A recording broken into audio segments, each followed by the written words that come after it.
네, 오늘 함께 은혜 받으실 하나님의 말씀은 잠언 5장 1절에서 23절까지의 말씀입니다. 구약 915쪽에 있는 잠언 5장 1절에서 23절까지의 말씀입니다. 지금 이 시간에는 21절 한 절 말씀만 먼저 봉독해 올려드리겠습니다. 대저 사람의 길은 여호와의 눈앞에 있나니 그가 그 사람의 모든 길을 평탄하게 하시느니라. 아멘. 하나님 아버지 감사드립니다. 오늘도 귀한 주일로 교회로 예배로 인도하여 주신 은혜를 진정으로 감사드립니다. 지금 이 시간 저희들이 지난 한 주간 지었던 모든 죄악을 예수 그리스도의 십자가 아래 다 내려놓고 오직 저희들의 온 영과 진리를 다하여 하나님께만 드려지는 예배를 통하여 하나님께서만 영광 받으시는 은혜의 이 시간으로 이 시간을 인도하여 주시옵소서. 모든 것을 감사드리오며 예수 그리스도의 이름으로 기도드리옵나이다. 아멘. 네, 오늘은 광야에서 배우다라는 제목을 가지고 오늘 본문 말씀을 중심으로 하나님의 말씀을 증거하겠습니다. 잠언 5장의 구조를 먼저 살펴보겠습니다. 크게 두 부분으로 나눌 수 있습니다. 먼저 1절에서 14절까지의 말씀인데요. 유혹의 위험에 관련된 말씀입니다.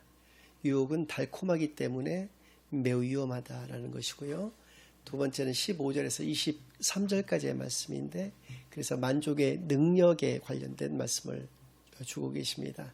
흔히들 만족이라고 하는 것은 훌륭한 인격을 소유한 사람이 가질 수 있는 어떤 결과물인 것처럼 이야기를 하시는 분들이 있는데 그것은 결코 하나님의 은혜가 아니고서는 가질 수 없는 그러한 마음이라는 것이죠. 그래서 그것을 능력이라고 표현을 했는데요.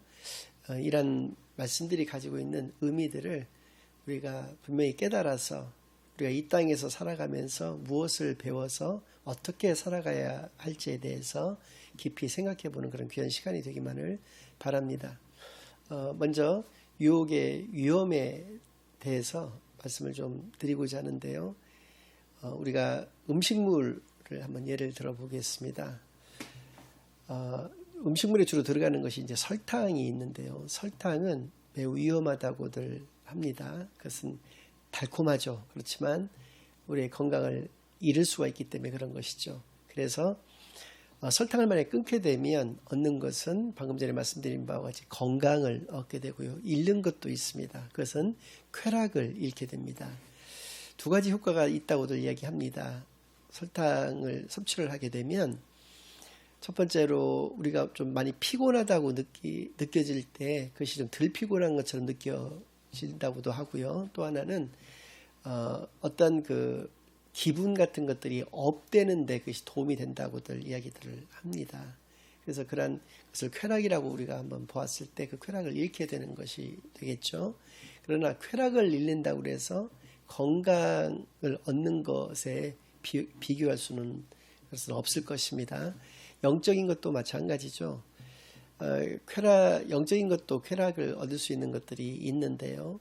조금 일시적인 것이 있고 조금 긴 것이 있는데 일시적인 것은 마약과 같은 것이 그렇습니다. 어떤 정신적인 고통 같은 것들을 마약을 통해서 잠시 잊을 수가 있게 되겠죠. 또 우리에게 쾌락까지도 그것이 주고 있지 않겠습니까? 조금 긴 것은 돈이라고 하는 것이 있습니다. 오죽하면 돈의 맛이라고 하는 용어까지도 나왔겠습니까? 돈을 통해서 대부분의 사람들은 많은 것을 자기 욕망을 이룬다거나 많은 것을 얻을 수 있다라고 생각들을 합니다. 정작 중요하고 소중한 것들은 돈을 통해서 얻을 수 있는 것이 없는데도 불구하고 그렇게들 생각하는 경우들이 많이 있습니다.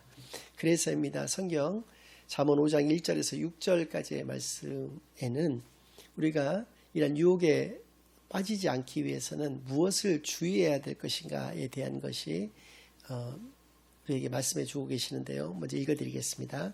내 아들아 내 지혜에 주의하며 내 명철에 내 귀를 기울여서 근신을 지키며 내 입술로 지식을 지키도록 하라.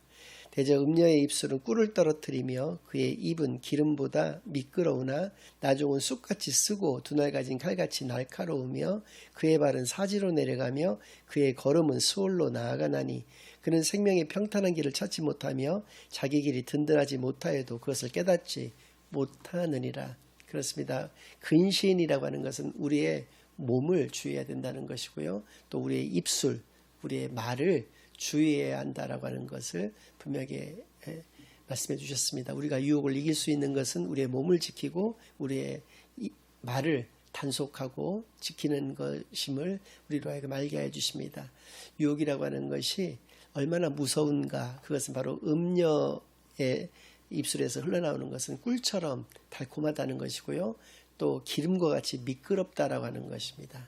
그만큼 우리가 유혹에 빠질 수가 있는데 정작 유혹에 빠진 사람은 자기가 유혹에 빠져서 영원한 죽음의 그 나락으로 떨어지는 것을 전혀 깨닫지를 못한다라고 하는 것을 1절에서부터 6절까지의 말씀은 우리에게 경고를 해 주시는 것이고요. 7절에서부터 14절까지의 말씀까지는 그것으로 인해서 무서운 결과가 초래가 된다는 것을 4가지의 사례로 말씀해 주고 계십니다. 그런즉 아들들아 나에게 들으며 내 입의 말을 버리지 말고 내 길을 그에게서 멀리하라. 그의 집 문에도 가까이 가지 말라. 두렵건대 내 존영이 남에게 잃어버리게 되며 내 수완이 잔인한 자에게 빼앗기게 될까 하노라. 두렵건대 타인이 내 재물로 충족하게 되며 내 수고한 것이 외인의 집에 있게 될까 하노라. 두렵건대 마지막에 이르러 내 몸 내 육체가 쇠약할 때에 내가 한탄하여 말하기를 내가 어찌하여 훈계를 싫어하며 내 마음이 꾸지람을 가벼이 여기고 내 선생의 목소리를 청종하지 아니하며 나를 가르치는 이에게 귀를 기울이지 아니하였던고 많은 무리들이 모인 중에서 크나게 빠지게 되었노라 하게 될까 염려하노라. 첫 번째는 9절 말씀에 나오는 바와 같이 두렵건대 내 존영이 남에게 잃어버리게 되며 라고 말씀해 주셨습니다. 존영, 존귀와 영광을 잃어버리게 된다는 것이죠. 우리가 사람으로 이 땅에 태어나게 된 것 자체가 벌써 어떤 존경과 영광을 받을 수 있는 그러한 어떤 기반이 마련된 것이죠. 더군다나 우리가 하나님의 자녀로서 이 땅에서 살아가게 된다는 것만큼 큰 어떤 존엄과 영광이 되어질 수 있는 것은 없는 것입니다. 근데 그것을 유혹에 빠지게 됨으로 말미암아서 잃어버리게 된다라고 하는 것이죠. 두 번째는 내 수완이 잔인한 자에게 빼앗기게 될까 하노라. 수완이라고 하는 것은 수명을 말하는 것이죠. 즉 영원한 죽음 가운데로 내몰리게 된다라고 하는 것을 말씀하여 주신 것입니다. 세 번째는 두렵건대 타인이 내 재물로 충족하게 되며 내 수고한 것이 외인의 집에 있게 될까 하노라. 여기서 재물로 말씀하고 계시는데 재물을 잃는다라고 하는 것은 내가 가지고 있었던 내가 모아놨던 나의 모든 것들을 다 잃어버리게 된다는 것이죠. 유혹에 빠짐으로 말미암아서 초래되는 세 번째 결과는 재물을 모두 잃게 된다라고 하는 것이죠. 네 번째는 두렵건대 마지막에 이르러 내 몸 내 육체가 쇠약할 때 내가 한탄하여 말하기를 내가 어찌하여 훈계를 싫어하며 내 마음이 꾸지람을 가벼이 여기고 내 선생의 목소리를 청종하지 아니하며 나를 가르치는 이에게 귀를 기울이지 아니하였던고 많은 무리들이 모인 중에서 크나게 빠지게 되었노라 하게 될까 염려하노라. 때늦은 후회를 하게 된다는 것이죠. 우리 크리스천들은 후회를 해서는 안 됩니다. 우리 크리스천들이 해야 될 것은 회개인 것이죠. 그런데 후회를 하는 것도 잘못된 것이지만 마지막에 이르러라고 하는 그 말씀은 때 늦은 후회를 하게 된다는 것이죠. 이미 돌이킬 수 없게 된 상태에서의 후회를 의미하는 것입니다. 반드시 유혹에 빠져서 우리가 그 미혹에 넘어가게 되면은 이러한 결과를 초래하게 된다라고 하는 것을 분명히 우리에게 경고하여 주시는 그런 말씀이 되는 것이죠.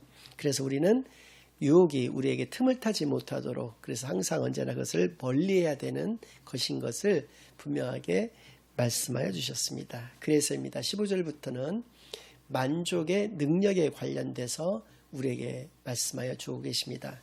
15절에서부터 17절까지를 먼저 읽겠습니다. 너는 내 우물에서 물을 마시며 내 샘에서 흐르는 물을 마시라. 어찌하여 내 샘물을 집 밖으로 넘치게 하며 내 도랑물을 거리로 흘러가게 하겠느냐. 그 물이 내게만 있게 하고 타인과 더불어 그것을 나누지 말라.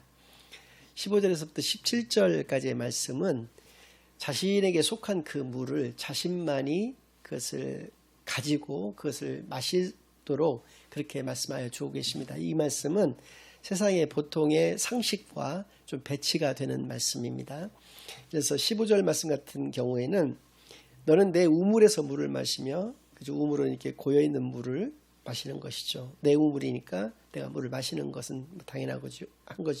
그리고 내 샘에서 흐르는 물을 마시라. 내 샘이 있다고 한다면 그 샘에서 흐르는 물을 마시는 것이죠. 그러니까 상관이 없는데 샘이라고 하는 것은 높은 곳에서 낮은 곳으로 흘러가는 것입니다.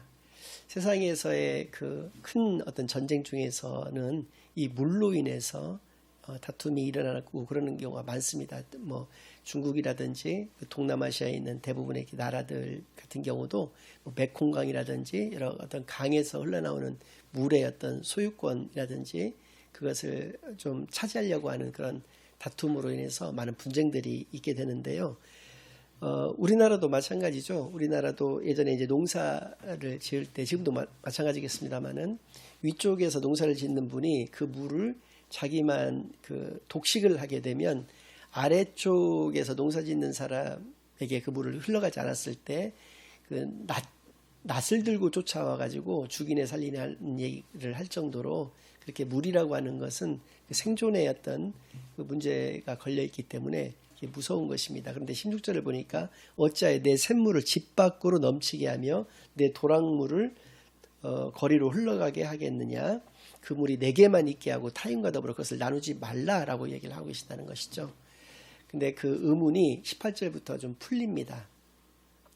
분명히 흘러가는 샘물조차도 막아놓고 그것을 너의 소유라고 한다면 그것을 너만 그것을 사용하고 마시라고 이렇게 말씀하시는 것은 세상에 이치하고 상식과는 맞지 않는다라고 말씀을 드렸는데 18절을 보니까 그 의문이 풀립니다.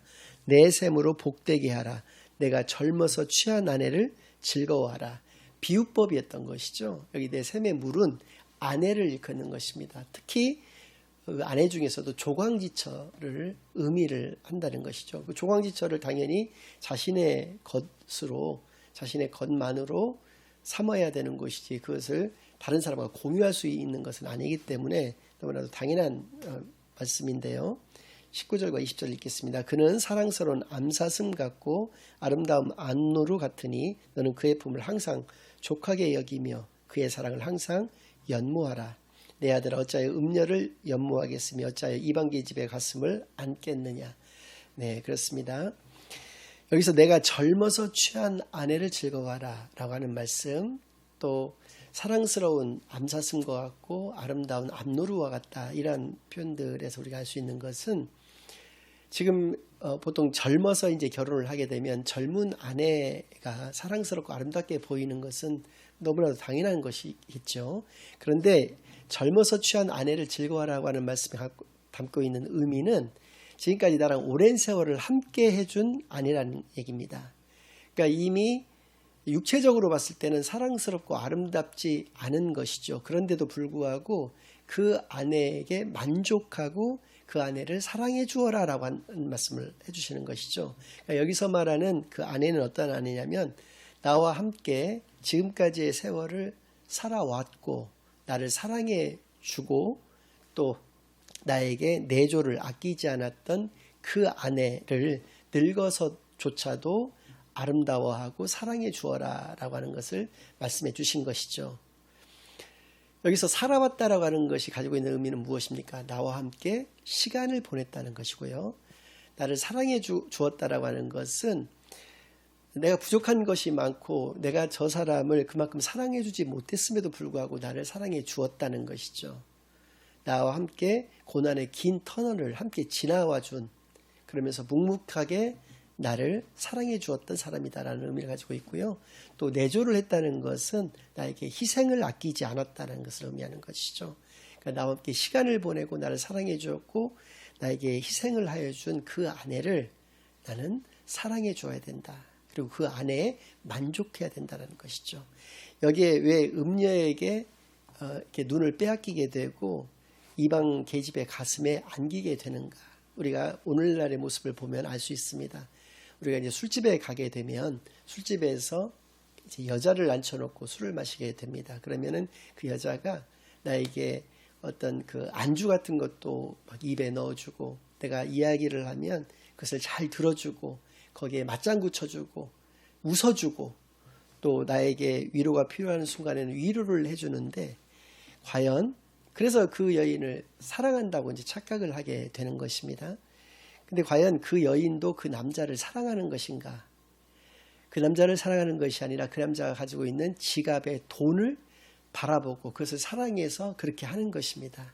그러나 집에서 나에게 늘 잔소리를 하고 듣기 싫은 소리를 하는 그 아내는 나를 사랑해 주었기 때문에 그렇게 한다라고 하는 것이죠.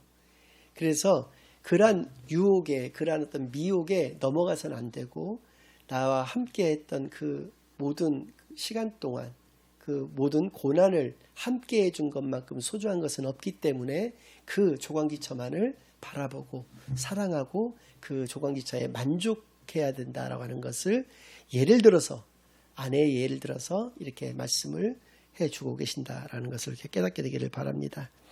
그래서입니다. 우리가 원함이 아닌 필요에 의해서 우리가 살아가야 된다는 것을 광야에서의 체험을 통해서 우리가 배우게 되기를 바랍니다.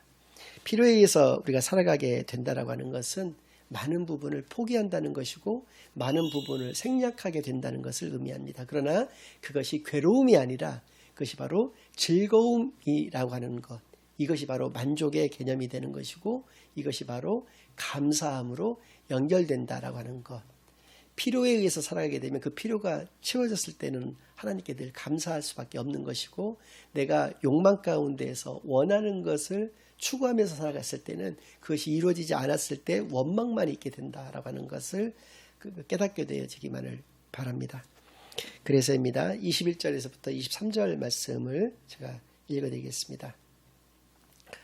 대저 사람의 길은 여호와의 눈앞에 있나니 그가 그 사람의 모든 길을 평탄하게 하시느니라. 악인은 자기의 악에 걸리며 그 죄의 줄에 매이나니 그는 훈계를 받지 아니함으로 말미암아 죽겠고 심히 미련함으로 말미암아 혼미하게 되느니라.